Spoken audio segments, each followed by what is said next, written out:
What's going on, everybody? Thought I'd do the feature video of this car and everything so you can see the rest of it. So, got the Pro Sport gauges, the air fuel here, air fuel ratio, boost control, and all these have the maximum alarms and everything there, so you can see the max there. Almost 18 psi. Yeah, pretty much 18 psi. It was a cooler night the other night. Oil pressure, temperature. It's got the stock original cluster and everything. All the functions still work. Even the air conditioning actually works. So, yeah, all that stuff works. This is the Pioneer double din stereo system I installed a long time ago. The automatic antenna in the back doesn't go up or down anymore.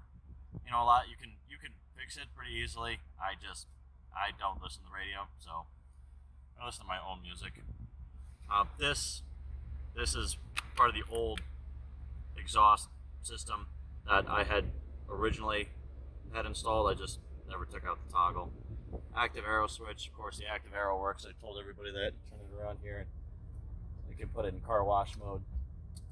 But normally when you're driving, that goes up around 53 or 54 miles an hour, and it comes back down around 32 or something like that. But you just leave it, that's off, leave it in the middle for, automatic, and you hold it on this side to put it up. Sometimes I like to mess around with people at stoplights and just flip it up and down for fun. Of course, the cruise control, all that stuff works. It's got the check engine light for obvious reasons. It's got the GM MAF sensor, translator, and then the SAFC2. For more fine tuning. You can see right now with the heat soak all the way down to 13.3 volts. So it comes with a new alternator. You just got to put it in, but to put it in, you got to break the air conditioning system open, and I don't really want to do that. So I do know for a fact that the rear windshield wiper, it'll blow fluid, but the motor's dead. So rear windshield wiper motor needs fixing if you care about that. All this stuff works up here. All LED lights put in, all that stuff. The sunroof does work. The last time I opened it, I've never greased it, and I almost never use it. So the last time I opened it, it didn't really want to close properly, so it was getting jammed up on itself. But I think it just needs greasing. It's got an electronic boost controller right here in the glove box. I don't know if you can see, it's a Turbo Smart. The red line has been moved to 7,600 on this. I don't usually run it past $7,000 anyway. I think stock the rev limiter was 7,200, but of course it comes with the Palm Pilot and the software to be able to interface with the hybrid OBD2, so you can track real knock and stuff like that. Of course, I track knock with this instead, and it's been fairly reliable for me, because I just compared. You can compare these values when you get one knock count on the actual ECU, and then you can see what you got on here.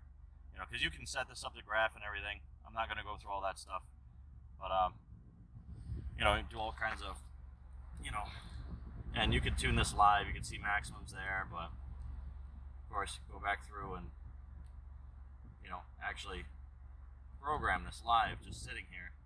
But yeah, Palm Pilot battery.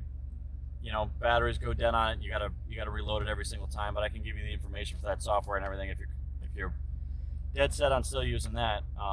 Or you could get like a handheld Halo was a software package that came out for these. You still might be able to find it, to interface with the stock ECU. This is the USB for the stereo system. So it also does, analog, obviously regular traditional CDs as well as like MP3 CDs if you still burning CDs. The stereo system overall, I think it's 1200 watts total, 1200 watts RMS total. I think the Eclipse amplifier for the inside speakers is right here. Yeah, that's 400 watts RMS, I believe. And I believe that one was 800 watts RMS and 2 ohms, which it's got a dual coil Pioneer competition subwoofer. It's a 12-inch in a sealed box. And over here, I got the capacitor. So the wiring's kind of sloppy, but nobody ever sees it, so I never cared. Seats and everything in the back are in pretty good shape. Even the seats in the front aren't terrible. If you really just wanted to get them repaired, you could get them repaired. All the vents and everything in here all work fine. Oh, true short throw shifter. So that's all we're doing. So here's left to right, and front to back. And before you were like, way up and back with this thing, but got a true short throw shifter in it. Little button missing off the end of the handbrake. That kind of looks cruddy, but yeah, you replace that if you really want to. Comes with the cup holders. Oh, look at that. Cup holders in an old 1990s vehicle. That's amazing. Oh, you know what? I think I even have the... Yeah, here we go. Look at that. I even got the original cigarette lighter if you want to go ahead and burn your friends. Yeah, there it goes. But yeah. And cigarette ashtray full of change. So much so that you can't even get it all the way open. The speakers on the inside, these are Infinities, and then I got the tweeters up in the dashboard where the stock ones used to be. I think they're 1-inch tweeters, and 6-inch mid subs, whatever you want to call them. Whatever. All the functions, these functions all work. To compress the sides. I don't know if you can even see it. Yeah, there you go. And even the lumbar support one even works. So that's nice. This is even the functions on the chair, going forward and backward, up and down, all that stuff works. So no problems with any of the door locks or windows or anything like that. That all works. They run a little bit slow right now, but that's because we're only at the 13 volts. So I'll turn that off for now. Got the headlights on so we can look at them out front. We're gonna pop the trunk, gas cap, and the hood. Of course, all the blinkers and everything work. Oh, the anti-lock brakes is, it's missing the speed sensors. I didn't remove them. Previous owner did, I think. If you're worried about that kind of thing, it's usually not too bad braking in this. It doesn't get too squirrely unless you're doing over 100. There's stock brakes, old dirty inky rims. I haven't washed anything, but slotted rotors. This thing's been sitting out getting the tan for a couple of years, and that's why it hurts me to see this kind of thing, all this fading and everything. You can repolish these and gel coat them again. That'll fix that right up if you want. Front mount intercooler, it goes way up. It's a full size. A lot of people end up taking the stock bumper off. It's still got the stock aluminum bumper under here, which you can see is massive. It takes up this whole space. You take that off and put a steel crash bar, a steel circular crash bar instead, and then you can cut this up wide open and make it look nice if you want to, or you can put a 3rd generation front end on it. Look down underneath here. You can see the exhaust way back there is all clamped together. I mentioned that in the first video. But go around here.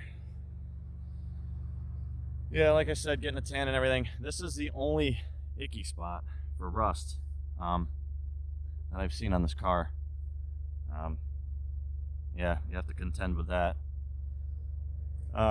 You'd freshen these up with some McGuire's Back to Black and stuff like that. This is actually a little bit of a old wax, believe it or not. I had smeared all over this. Kind of haphazardly wiped it off. So you can see all the...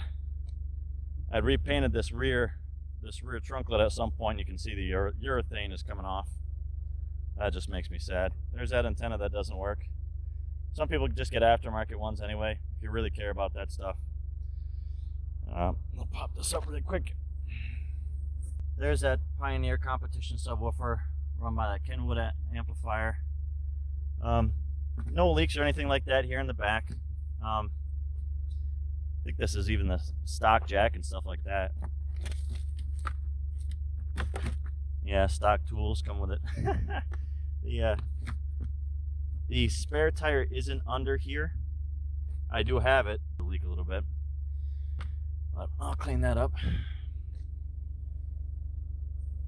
Oh, I put a little bit of Dynamat here in this section of the trunk because this used to rattle like mad with, of course, with the subwoofer right there. But if anything, you'll probably find it to be too loud and find yourself turning the bass down quite a bit. This rear bumper is starting to get pretty nasty. I had actually started sanding this at one point because I was going to repaint it, then decided I didn't have any money to paint it. Go underneath here, back here. You can see that exhaust a little bit better. See how low it is, but it's all clamped together. So if you, if you sure it all up and then weld it. Tires are all brand new, by the way. 245/40 ZR18. Oh yeah, R18s. Kumos. Here's a muffler all the way back here, kind of cockeyed. Here's the active aero system that I produced.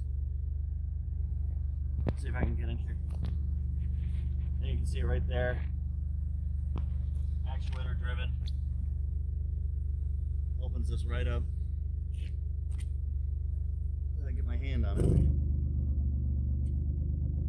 it. So, yeah, that works well. Yeah, now we'll look under the hood. Oh, I forgot there's a fuel pressure regulator. Battery's kind of slapped in there. Dual K&N filters down to the turbos. And all that combines from the rear turbo, front turbo. They both combine right down here and then go through the front mount intercooler. Here's this gigantic radiator. I forget what the brand is.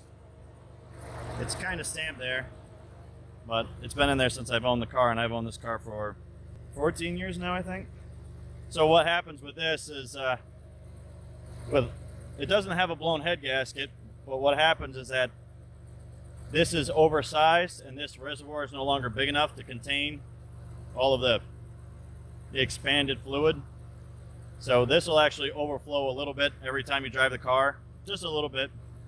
And yeah, so that's what the water is for in the back. I top it off with water every once in a while, and then I just hit it with, straight antifreeze every once in a while. I figure it out in my head. I keep track of how much water I put in it, and then I put the right amount of antifreeze in it. I have a 175 degree thermostat in this, so it runs a little bit cooler. This is my really nice oil catch can that I produced out of a Coke Zero bottle. This is about 8 years old. It works really well, so that's why it's still there. No reason to mess around with it. This is all nasty on the bottom here. You can replace that. No big deal. But my suggestion would be to get an aftermarket hood that's vented. They still get a lot of money for them, but it's what it could use. I also do have I got the spacer on the upper intake plenum here. Not that that's a major thing. This thing still gets pretty hot anyway. Of course, it's cable driven. Oh, I forgot to mention this. I forget what the brand is. It's a popular brand of one of these blow-off valves.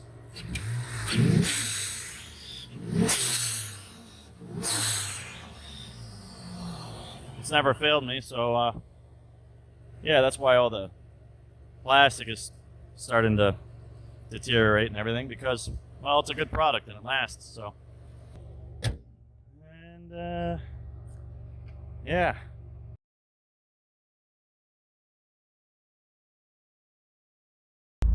Oh, I forgot one other thing. I forgot about the turbo timer. Yeah, it's got a turbo timer, which is programmable up to 9 minutes and 59 seconds. It used to light up, doesn't light up anymore. Works well. And you can short it like that if you want to. Just kick it off early. In the intake and everything, the way this car's set up, it really doesn't have a lot of good power under 2,000 RPMs. So I usually drive it around 2,000 RPMs. So for me, I'm usually still in third gear at 30 miles an hour. Sometimes I'll put it in fourth gear at like 35 or 36 or something like that. and then it's okay.